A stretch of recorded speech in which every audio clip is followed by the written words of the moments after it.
noite a todas e todos. Eu sou a Maria Laura, eu sou nutricionista e eu venho já há alguns anos estudando sobre como são formuladas as recomendações alimentares, né? Como elas são elaboradas, implementadas e divulgadas. E as recomendações alimentares, elas são recomendações sobre o que a gente deve comer, né? E a verdade é que essas recomendações elas estão por toda parte. A gente é constantemente bombardeado por mensagens, né? Muitas vezes até contraditórias. Reduz o consumo de gordura, reduz o consumo de carboidrato, reduz o consumo de carne, né? O fake burger. Será que isso é a solução, né? O que de todas essas mensagens a gente pode tirar, né? Como de fato mensagens que são efetivas, fazem algum sentido e são baseadas em evidências. Acho que a primeira notícia boa, assim, digamos, que eu trago é que elas talvez sejam mais simples e mais intuitivas do que a gente pode pensar num primeiro momento.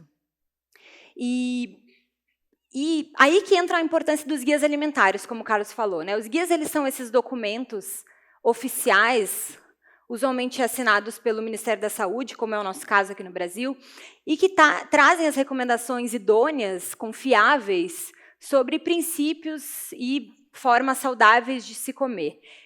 E, dessa forma, os guias têm um amplo potencial de influenciar positivamente tanto a saúde das pessoas quanto a saúde do planeta.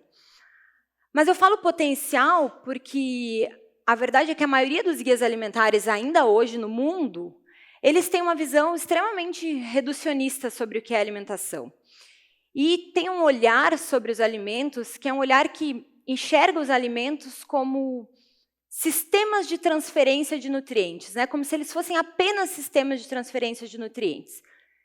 E um grande exemplo desses guias alimentares reducionistas, eu acho que é a pirâmide alimentar, que eu tenho certeza que todos, ou pelo menos a grande maioria aqui conhece, que a pirâmide ela reúne os alimentos de acordo com perfis de nutrientes semelhantes. Então, ela reúne os ricos em carboidrato, ricos em lipídio, ricos em proteína e assim por diante. E muitas vezes até mistura no mesmo grupo alimentos que são completamente diferentes, né? No mesmo grupo ficam, por exemplo, as carnes frescas e as carnes processadas, adicionadas de sal, porque ambas são fontes de proteína. Os grãos de arroz e os grãos de trigo ficam no mesmo grupo de barrinha de cereal, no mesmo grupo dos sucrilhos, porque são considerados os ricos em carboidrato. Mas qual é o problema dessa abordagem? Acho que o primeiro problema é que a gente teve um avanço na ciência da nutrição. E os estudos começaram a nos mostrar cada vez mais, né, junto com essa transição do nosso sistema alimentar, que o Carlos falou, que o perfil de nutrientes sozinho ele não seria mais suficiente para explicar toda a relação que existe entre o que a gente come e a nossa saúde.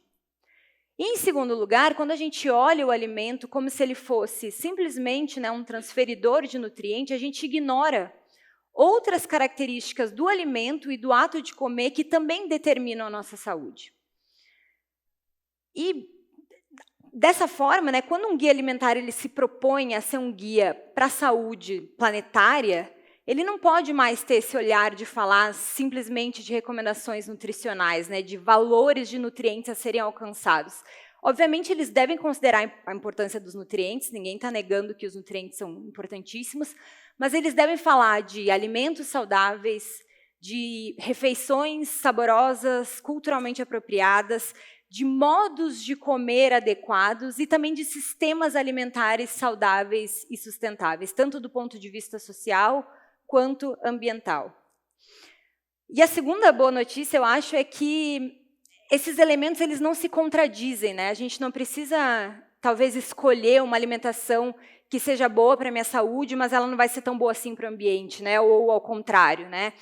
Os padrões alimentares saudáveis e sustentáveis, eles geralmente são os mesmos, né? Os alimentos que são bons do ponto de vista nutricional, que têm um equilíbrio na oferta de nutrientes, são os mesmos padrões que promovem modos de comer prazerosos e são os mesmos padrões que promovem um ambiente mais saudável, né? Promove uma sustentabilidade ambiental. E nesse quesito é que o nosso guia é uma super inovação. Em primeiro lugar, quando a gente fala de alimentos saudáveis, a gente tem que entender que existe uma sinergia dos nutrientes dentro dos alimentos. Os alimentos eles não são simplesmente um produto de uma soma dos seus compostos bioativos, né? Na verdade, os alimentos eles são uma matriz, né, complexa, cheia de fitoterápicos e feitos de forma não aleatória, né? Os alimentos eles foram feitos pela natureza com super controle evolutivo e biológico. E o efeito de um alimento no nosso corpo, ele não se dá simplesmente pela soma do efeito dos nutrientes, né? A soma do efeito do carboidrato com a soma do efeito da proteína, mas ele se dá exatamente pela soma dos efeitos dos nutrientes, da interação dos nutrientes entre si, e também da interação dos nutrientes com outros componentes dos alimentos que não são nutrientes. E a função de muitos desses outros componentes, talvez a gente nem saiba, né? E talvez alguns desses componentes a gente sequer tenha conseguido identificar hoje ainda. E um grande exemplo disso é o leite materno, né? A gente achou ali que a gente ia conseguir mimetizar a função do leite materno em fórmulas infantis que reproduziam a sua composição nutricional, e não deu certo, né? Porque mesmo tendo a mesma quantidade de carboidrato, lipídio, proteína que o leite materno, a gente viu que as fórmulas não eram tão protetoras. Isso porque o leite materno é muito mais do que a sua composição nutricional.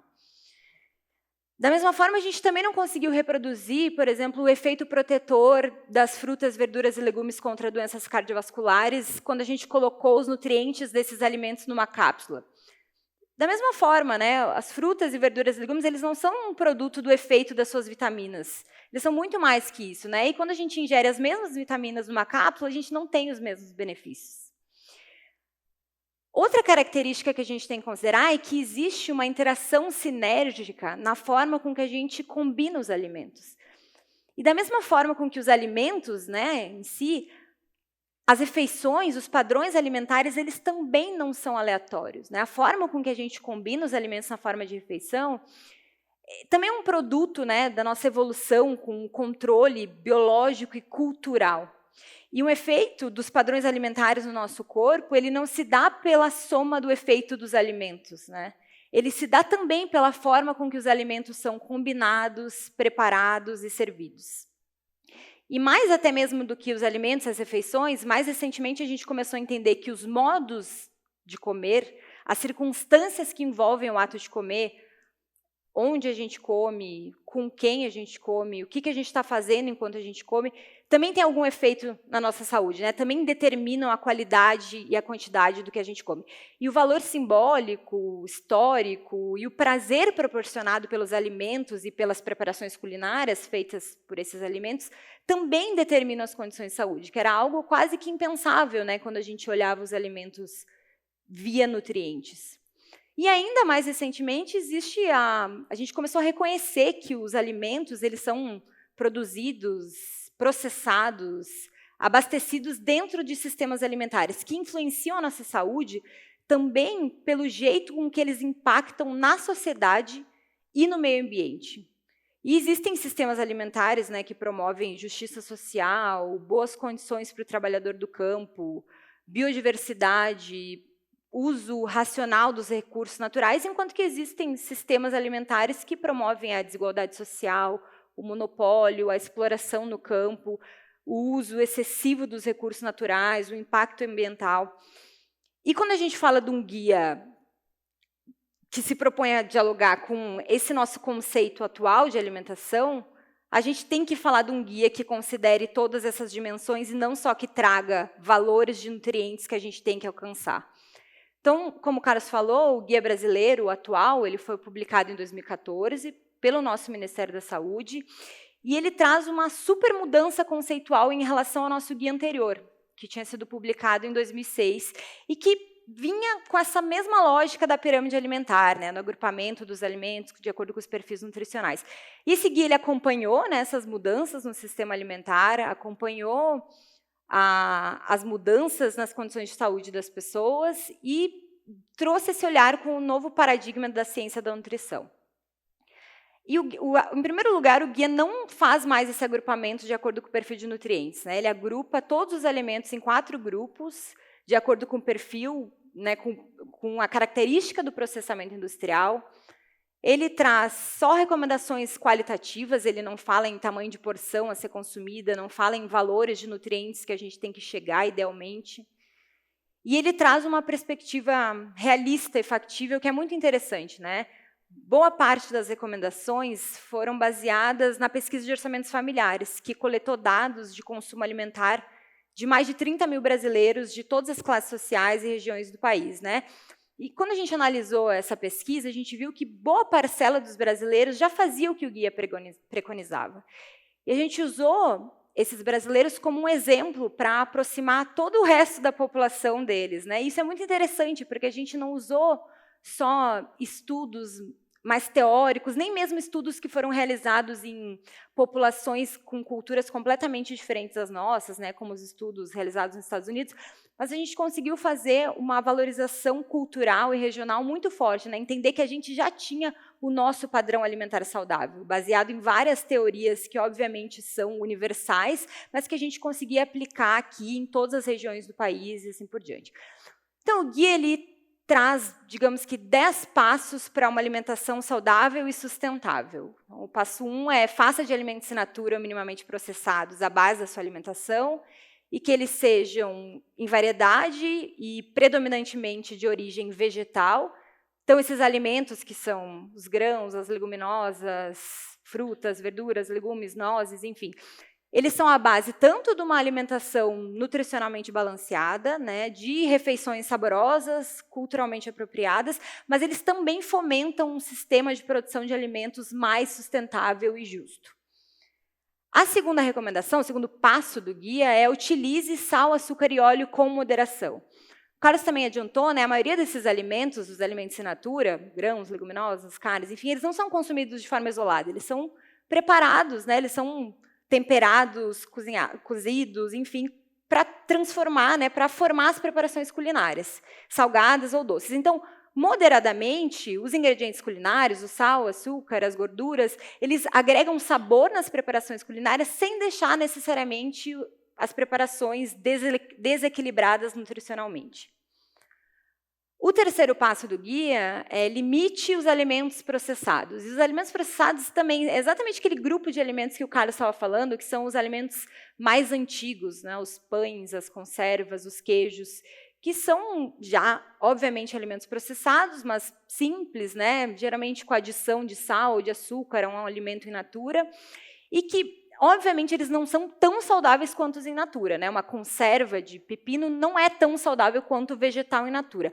Mas, desde que consumidos de forma moderada, limitada e acompanhando as preparações culinárias, eles não fazem com que a refeição fique não saudável, né? Eles fazem parte de um padrão alimentar saudável.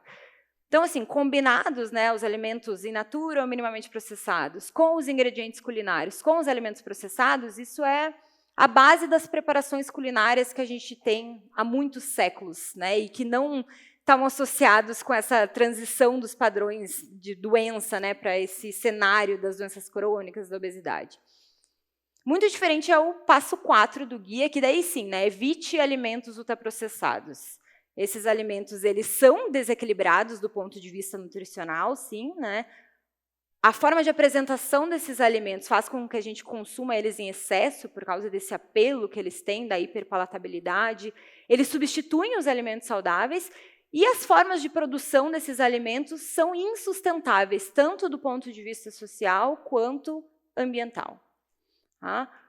O passo 5 do guia é coma com regularidade, atenção e sempre que possível em companhia. Então, esses modos de comer, eles estão associados com uma melhor digestão dos alimentos, eles nos ajudam também a ter um maior controle da quantidade que a gente ingere, né, porque a gente tem uma capacidade de prestar mais atenção naquele momento do comer.